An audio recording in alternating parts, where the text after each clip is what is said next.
这个今仔日明仔载后日3天，伫桃园有明星棒球公益赛，由台湾的艺人组成的棒球明星队，要甲来自日本甲韩国的艺人来拼一个关家。今仔日明仔载会当免费看球赛，若后日要看这个总决赛，只要摕3张的发票，就会当入场。 黄金阵容排几排，才会艺人拿马达球棒要集合爱心。有没有听说了？听说现在呢，日本队跟韩国队里面都有很多呢这个奥运的国手。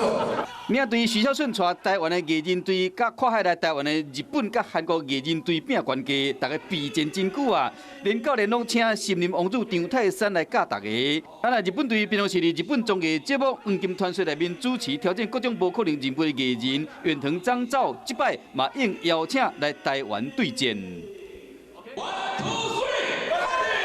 韩国队实力嘛真坚强，12强世界棒球比赛，韩国和台湾完封名册比赛，敢会讨回民主？教练是安尼讲的。전략은 우리 감독이 전부 아주 머릿속에 갖고 있습니다. 这摆名册棒球公益赛将为15比到17，前2天完全免费。17晋级赛甲冠亚军的比赛，只要摕3张发票就会使入场。要替失智老人照顾计划来募款。